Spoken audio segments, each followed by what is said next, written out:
Hello everyone. Today I will explain through this video how we can able to execute client server program using sockets.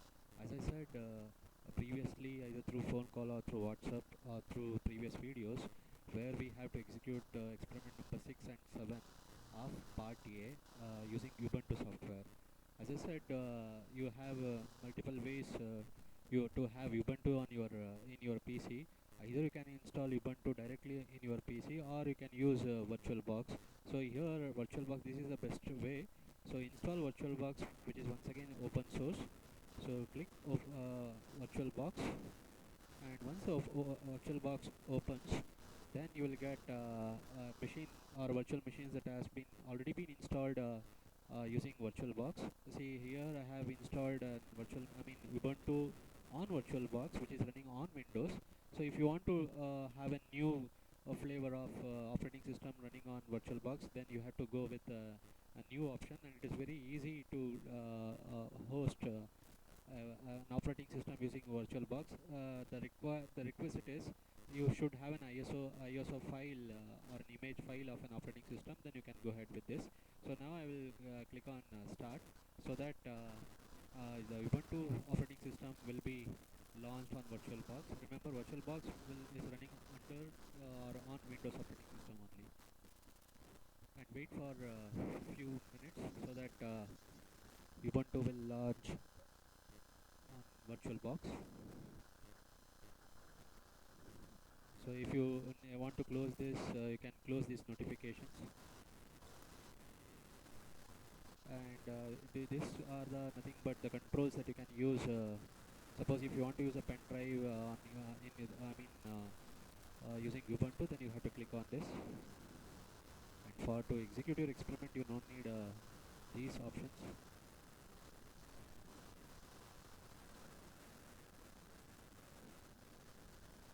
Here you will get a login page.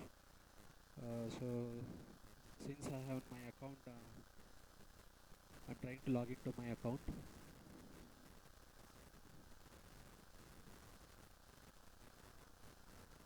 And wait for a few minutes so that and the version that I have installed is 16.04, and you can install the newer version of Ubuntu also, no problem.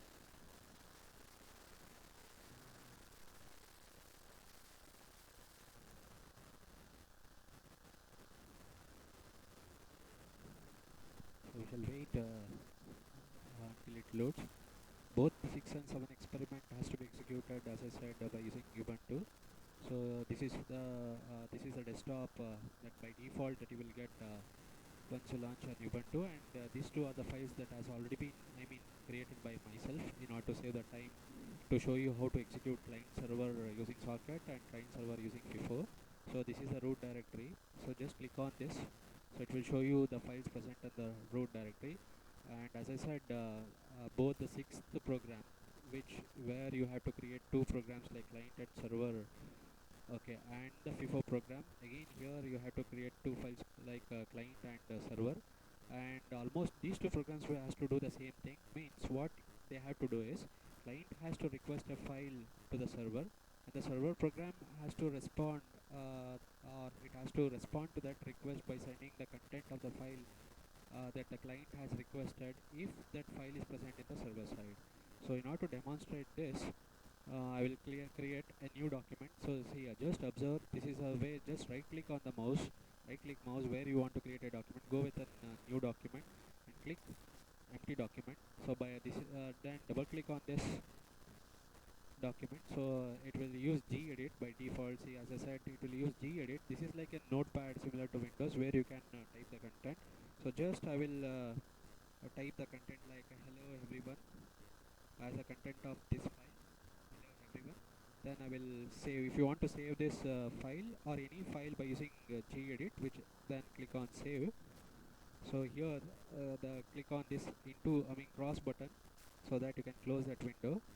And see, by default, suppose if you want to rename this, right click on this or double click here itself, then you can rename.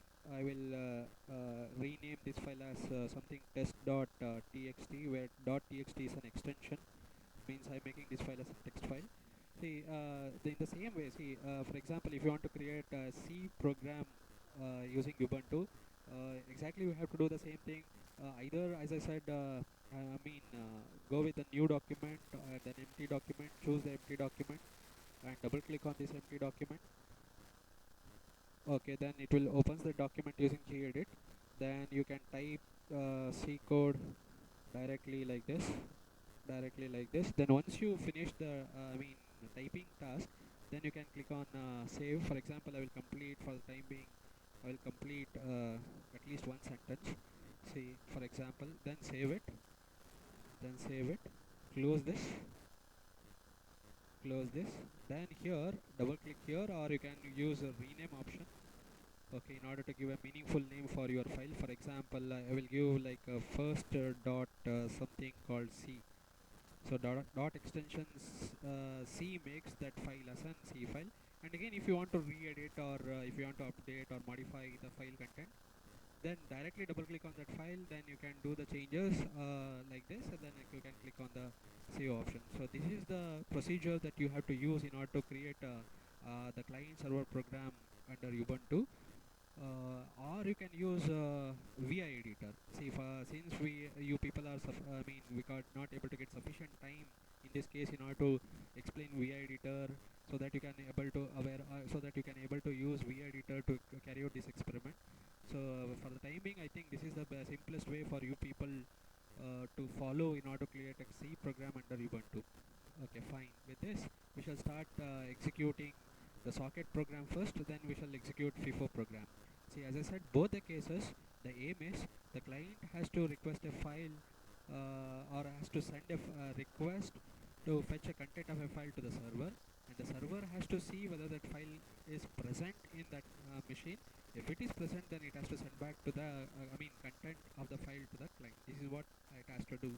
See, whether one more important fundamental that you need to understand here, it is in both the programs, I mean in socket program or in FIFO program, we are trying to implement a very important concept called inter-process communication, which is nothing but one process communicating with another process. See, if you use socket for communication, then a process may, the client and server process may or may not be in the same machine. Remember, this is very important. Socket, if the process are using socket in order for communication, then it is not necessary or it is not mandatory saying that both the client program as well as the server program should reside on the same machine. Okay, they can say, for example, what I mean is the client program may present in my machine, the server program may be present in your machine. I mean, they can communicate through over an internet or over through an local area network, etc. Whereas in case of FIFO, FIFO has a limitation where FIFO can be used to make one process to communicate with another process. In this case, client process communicating with server process. But the constraint is, in case of FIFO, both the client and server program should present on the same machine. So this is the restriction in case of FIFO. Okay, this is one very important piece of fundamental information that you should be aware. Now I will show you how to execute socket program first, then I will go with the FIFO program. So for the execution, see, once you create, first, see, in the manual you have both the client program as well as server program. So where you have to take or you have to go through the client code separately, and then type that client code in a new C file, and you can label it as a socket. See, this is the code that you have to go through. If you find difficulty in understanding the code, you can ping me or you can send me a message. So in the next video I will explain the task or the function calls that we have used here in order to implement socket programming or client server programming. See, here the very fundamental that you should be aware is, here mainly we will use APIs like this. So this is an API function called socket, which helps us to create a socket, and obviously on success it will return integer, otherwise it will return negative value. So that's why we are checking here with a condition called greater than, and then once it creates, then we'll use an API called connect in order to get connected to the server. Like this, we are using many, like send is one more interesting API, then receive is one more API. See, like this program has been written by using collections of APIs. So like this, first type the client program and then type the server program, but order does not matter. You can type server program first, then you can go back to the client program. It is, I mean, order does not matter. So now I will minimize this. See, not for execution, just right click on the desktop or anywhere, then there will be an option called open terminal. Click on open terminal. So I will use this terminal for a server, or I will assume that this is a terminal of a server machine, and this I will take one more terminal. I will take one more terminal, and I will use this terminal as a client machine. So remember, I'm using this for client, I'm using this for server, and the directory that we are working is here.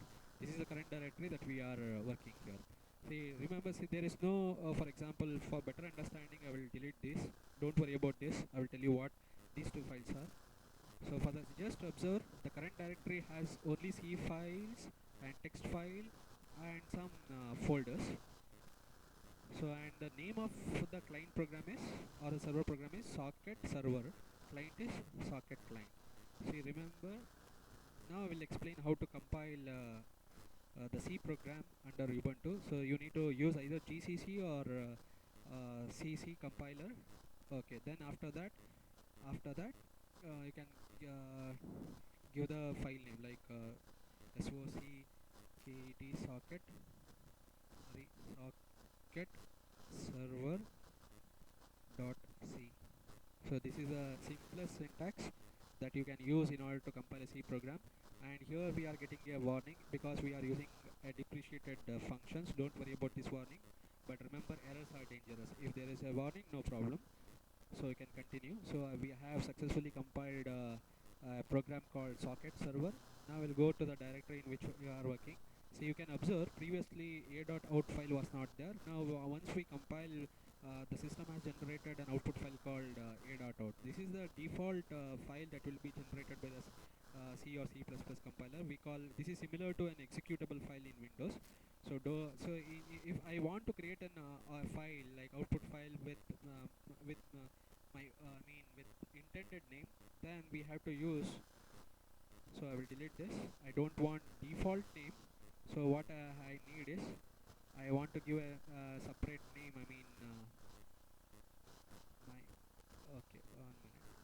Okay, go to the terminal. Okay, here for that, I mean, I need to give us a simplest name instead of a.out. I need to give a simplest name. In that case, you need to use an option called minus o. O stands for output. Then I need to label that file as s.o, which stands for server output. You can give like s or server as you wish. So then compile it. Okay, see here, the difference is, here we have used an option called minus o followed by the name of the output file. Now you look at the current working directory, so the name of the output file has been changed. Now a.out has not been created, instead it has created a file called s.o. This s.o in future we shall refer this as an server program. Okay, now this is the client window. Okay, so server program has been compiled successfully. Similarly, we shall use GCC compiler, and we shall label the output file as c.o. Then program name is socket server. Sorry, socket client program. This is the client program. Client.c. Remember, you need to give an extension. Okay, as I said, don't worry about warning. So no error, and just you can cross check this. Now there will be, yeah, interesting, there is one more a file called c.o, which stands for client. Okay, now again go back to the terminals. This is the server machine, this is the client machine. As I said, this you treat this terminal as one computer, treat this terminal as another computer. Now for execution, what you have to do is, first always execute the server, because server should be ready in order to provide the service. See, just the command that you have to use, /s.o. Now a socket has been created and it is waiting for the client request. Okay, now in order to run the client, again remember, then c.o is the client file name, and client has to specify to which server the program running on client machine has to contact. So just you can type 127.0.0.1. See, you may have learned this in communication network, where this is a special address which represent a local host. Local host means the same machine. Now in this case, the client as well as the server are in the same machine. Okay, 127.0.0.1 is a special address. Remember, it's represent a local machine, or you can type localhost directly, no problem. Now click enter. Yeah, did you observe? Now this request sent by the client has received by the server, and the client, it is saying that server machine is telling that client is connected. Now the server machine, now the server machine is asking the client to specify the file name. See, have you remembered we had created a file called test.txt, and what is the test.txt content? Okay, hello everyone. So this is the content. Just observe that is the content of test.txt. Now we shall request a file called test.txt. Okay, now see what has happened is this machine has sent the file name to the server machine. The server machine has searched in the server place or in its database whether that test.txt is present. If it is present, then it will send the content of that file to the client machine. So did you observe? Hello everyone is the content of the test.txt file. Okay, now that content has been sent by the server to the client machine. This is what you have to do, and don't worry about this EOF. EOF represent end of file. End of file. This is what you should get when you run the client server program. Suppose if, for example, I will show you one more case. If you want to execute, so first run the server program, then you can use up arrows in order to save the time.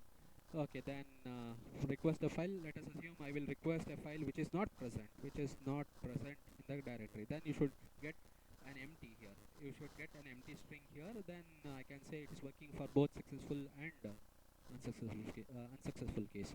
This is how you need to execute client server program under Ubuntu using socket programming. Okay, the same approach has to be used in order to implement client server programming by using FIFO. Now we'll go with the FIFO program, when the program name is FIFO client, FIFO server. In the same fashion here, as we did in the previous case, okay, first you have to type the client program of FIFO, server program should be typed, then you should be saved with a .c extension. Okay, remember once you create a C file, as I said, first compile it using GCC compiler. Again, here you can use -o option in order for our convenience, either SO or server. Then here the server program name is FIFO server.c. Then okay, successfully it has been compiled, and again you can observe here it will create an executable file called s.o here. Okay, similarly I need to compile client program here. Okay, client program, in this case the file name is FIFO client. File name is FIFO client. Okay, no problem. There is no error, only warning. Suppose if for example, if you may ask me, sir, if there is an error, then how it will display that error here? No problem. If there was an error, for example, if I want to show you, okay, with the FIFO client, okay, as usual, you have seen, I mean, in either in Turbo C or in C++, for example, if you have missed any semicolon, for example, this is syntax error. Intentionally I'm doing mistake here in the FIFO client program. Now I will go to the terminal. I will go back to the terminal. Go back to the terminal. Okay, then if I try to compile that file, then obviously see, can you see an error here? And it will indicate the line number and column number. You can refer, give a brief description. And as I said, don't worry about warning. Errors are important. You need to resolve errors. So then go back to the program and see the line number. So line number, here you will get line number and column number. Using that as a reference and do the changes. Then go back it and save the program. Then if you need, you can close it, or you can, no problem, you can make that program in the window itself. Okay, no problem with the warning. It has created, let me see whether it has created, yeah, it has created client and server program. Now what we have to do, again, as I said, even in this case, treat this as one computer, treat this as another computer, or one process. Make it here. Here it should not be a computer. In this case, FIFO. This is one process. This is another process. Like this is a server process. To start server process, you need to execute the server program. S.o. Yeah. Then see here, it is ready. The server is ready now for the client to. Okay. Now we shall see or we shall execute client. Once we execute client, the request from the client will be sent to the server. Now the server will accept the request and it has established the connection. And you can view here. For example, close it or minimize. Okay. Now you can request the file that you want to that which content you need. Then again here I am typing that I need the content of test.txt file. Now see here whether we hello everyone was the content. Yeah, hello everyone as a content. That content has been sent by whom? By the server program. This is what you have to do, or you have to demonstrate in the 7th program. Okay, this completes the how I mean explanation regarding how to execute program 6th, program 6th and 7th in part A. And if you need any doubts or clarifications or anything, you can please feel free to contact me.